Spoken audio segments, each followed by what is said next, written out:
दुनिया ने बहुत से हथियार देखे, लेकिन आज आसमान एक ऐसी कयामत का गवाह बन रहा है जिसने जंग की तारीख बदल कर रख दी है।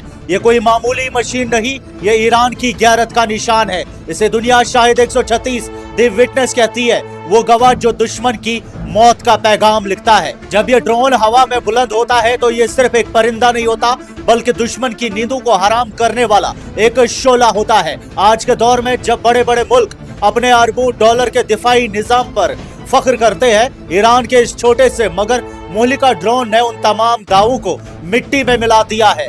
सोचिए, जब दुनिया की सबसे बड़ी ताकत का सदर डोनाल्ड ट्रंप आसमान की तरफ देखकर यह एतराफ करे कि मुझे भी एक ऐसा ड्रोन चाहिए, तो ये ईरान की सबसे बड़ी कामयाबी है। ट्रंप ने अपनी फौज से कहा कि हमें शाहिद 136 जैसा ड्रोन बना कर दो। उन्होंने कोशिश तो की, लेकिन फिर क्या हुआ? ट्रंप ने शिकायत की कि उनका वर्जन बहुत महंगा है। उन्होंने कहा इसे ईरानियन तरीके से बनाओ, लेकिन ट्रंप ये भूल गए कि ईरान के पास सिर्फ टेक्नोलॉजी नहीं, बल्कि वो जज्बा और हिकमत अमली है जो अरबों डॉलर से नहीं खरीदी जा सकती। जब IRGC का ऑफिसर मास्क पहनकर कहता है कि जब ये ड्रोन उड़ता है तो ये दुश्मन को ग्राइंड कर देता है, तो वो सिर्फ अल्फाज नहीं बोल रहा होता, बल्कि हकीकत बयान कर रहा होता है। ईरान ने अपने ड्रोन्स की नुमाइश स्टेट टेलीविजन पर करके दुश्मन को खुला चैलेंज दे दिया है। ये सिर्फ प्रोपेगेंडा नहीं है, ये एक ऐसा तंज है जिसने वॉशिंगटन की दीवारों को हिलाकर रख दिया है। IRGC के एरोस्पेस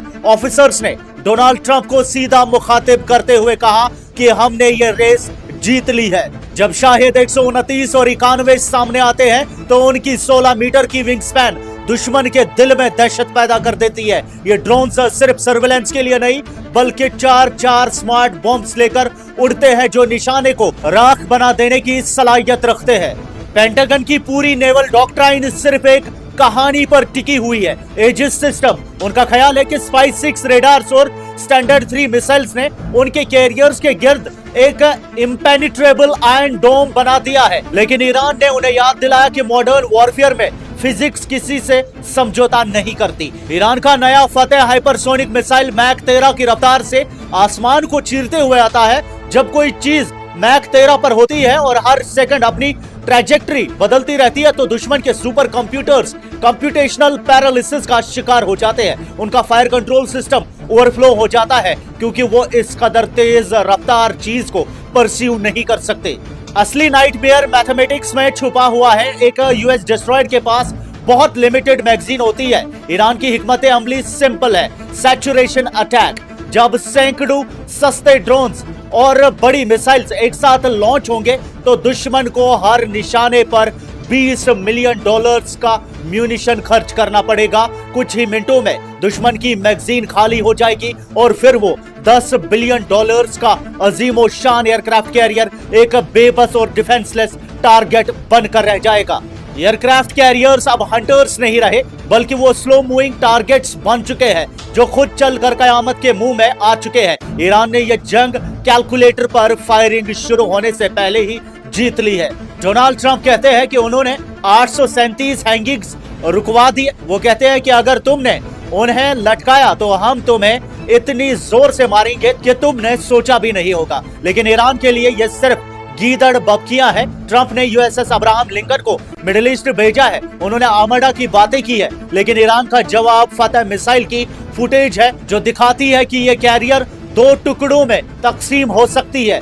ईरान के कमांडर्स ने साफ कह दिया है कि अगर जंग हुई तो हर US बेस पर लेजिटिमेट टारगेट होगा। हम हर ट्रिगर अलर्ट पर है। ट्रंप ने खुद माना कि ईरान एक एंशिएंट कल्चर है और यहाँ के लोग वेरी स्मार्ट हैं, लेकिन वो उनकी गैरत को भूल गए। जब आसमान से ईरानियन ड्रोन्स की गरज सुनाई देगी तो दुश्मन को समझ आएगा कि ये वो लोग हैं जो मौत के मुंह में मुस्कुराकर दाखिल होते हैं। Supreme leader Ayatollah Syed Ali Khamenei ने भी साफ कर दिया कि हम किसी के दबाव में नहीं आएंगे।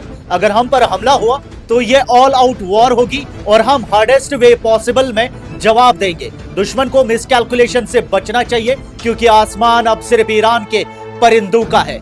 शाहिद 136 सिर्फ एक हथियार नहीं, ये ईरान की आजादी और ताकत का ऐलान है। ये वो विटनेस है जो दुश्मन की बर्बादी का निशान बनेगा। जब तक ये ड्रोन्स आसमान में मौजूद है, कोई भी आर्मडा ईरान की तरफ आंख उठाकर नहीं देख सकता। ये एक नया दौर है, ये ईरान का दौर है। आपकी क्या राय है कमेंट्स में हमें जरूर बताएं। लेटेस्ट न्यूज अपडेट्स आप तक पहुंचाते रहेंगे। मैं सैयद साजिद हुसैन, जिया 9।